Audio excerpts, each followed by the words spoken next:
Bismillahirrahmanirrahim. Assalamualaikum warahmatullahi wabarakatuh. Baik, di sini saya akan menjelaskan mengenai 6 judul materi pada mata kuliah Metodologi Studi Islam guna untuk menuntaskan tugas ujian tengah semester. Langsung saja, yang pertama tentang pengantar metodologi studi Islam. Metodologi studi Islam adalah pendekatan dan teknik yang digunakan oleh para peneliti untuk memahami, menganalisis, dan menginterpretasi berbagai aspek agama Islam. Ini melibatkan metode-metode ilmiah dan filosofis yang digunakan untuk memahami teks-teks agama, sejarah, kebudayaan, dan fenomena sosial yang berkaitan dengan Islam.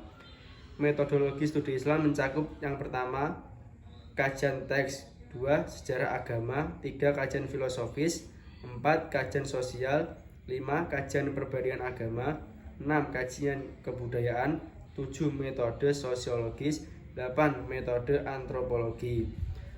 Yang kedua, manusia dan doktrin agama.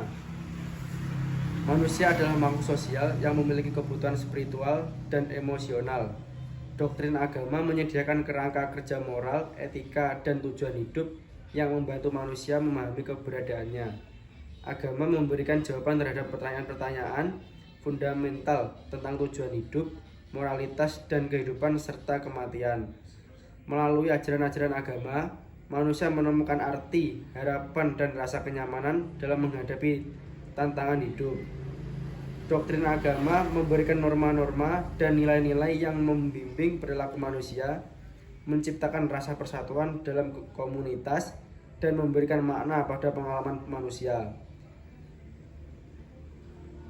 Dalam banyak budaya, agama juga berfungsi sebagai landasan untuk hukum dan sistem nilai sosial yang mengatur hubungan antar individu dan masyarakat.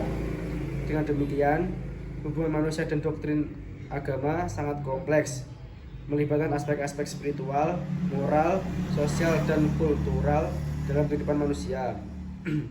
Yang ketiga, tentang Islam dan studi agama. Islam adalah agama monoteistik yang mengajarkan kepercayaan kepada satu Tuhan, Allah, dan mengikuti ajaran-ajaran yang terdapat dalam Al-Quran, kitab suci agama Islam, serta ajaran-ajaran yang diajarkan oleh Nabi Muhammad melalui hadis. Studi agama Islam melibatkan pemahaman mendalam tentang keyakinan, praktik ibadah, sejarah, dan nilai-nilai moral yang terdapat dalam Islam. Ini mencakup kajian tentang Al-Quran, hadis, teologi Islam, hukum Islam atau syariah, etika, serta perkembangan sejarah dan analisis tentang pengaruh Islam terhadap kehidupan sehari-hari, politik, seni, sastra, dan masyarakat berbagai wilayah dunia. Studi agama Islam membantu dalam memahami kompleksitas, kepercayaan, dan praktik umat Islam serta dampaknya terhadap dunia global. Yang keempat, tentang model penelitian agama. Model penelitian agama adalah pendekatan sistematis yang digunakan untuk memahami, menganalisis, dan mengevaluasi fenomena keagamaan. Model-model penelitian agama melibatkan metodologi dan teknik tertentu yang digunakan oleh para peneliti untuk menggali berbagai aspek agama dan kepercayaan. Beberapa model penelitian agama mencakup analisis tekstual Al-Quran dan teks suci lainnya, studi sejarah perkembangan agama, kajian filosofis mengenai keyakinan dan etika, serta pendekatan sosiologis dan antropologis untuk memahami dampak agama dalam masyarakat. Dalam penelitian agama, peneliti sering menggunakan metode ilmiah dan keyakinan praktik keagamaan dan pengaruh agama terhadap individu dan masyarakat. Model-model ini membantu peneliti memahami keragaman agama dan kepercayaan serta memberikan wawasan mendalam tentang peran agama dalam kehidupan manusia. Yang kelima, tentang Islam sebagai sumber ajaran. Islam adalah agama monoteistik yang berasal dari ajaran yang diungkapkan oleh Nabi Muhammad melalui wahyu Allah yang tercatat dalam Al-Quran, kitab suci agama Islam.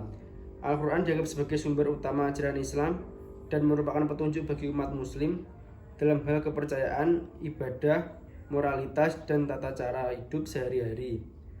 Selain Al-Quran, hadis yang berisi perkataan dan tindakan Nabi Muhammad juga dianggap sebagai sumber penting dalam memahami ajaran Islam. Islam mengajarkan tauhid atau kepercayaan kepada satu Tuhan, keadilan sosial, etika, dan kewajiban-kewajiban moral dan sosial.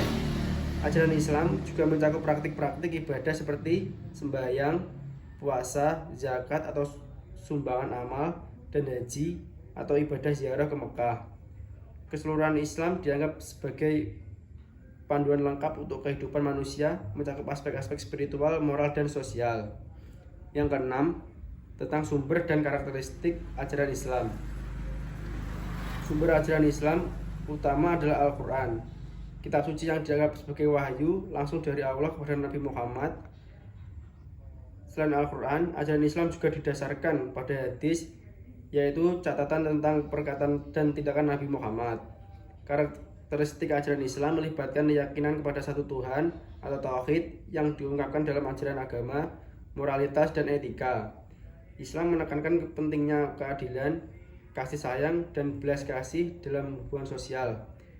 Praktik-praktik ibadah seperti sholat atau sembahyang, puasa, zakat atau sumbangan amal, dan haji atau ibadah ziarah ke Mekah merupakan bagian integral dari ajaran Islam. Ajaran ini juga mencakup prinsip-prinsip seperti kejujuran, kesetiaan, dan kerjasama dalam kehidupan sehari-hari.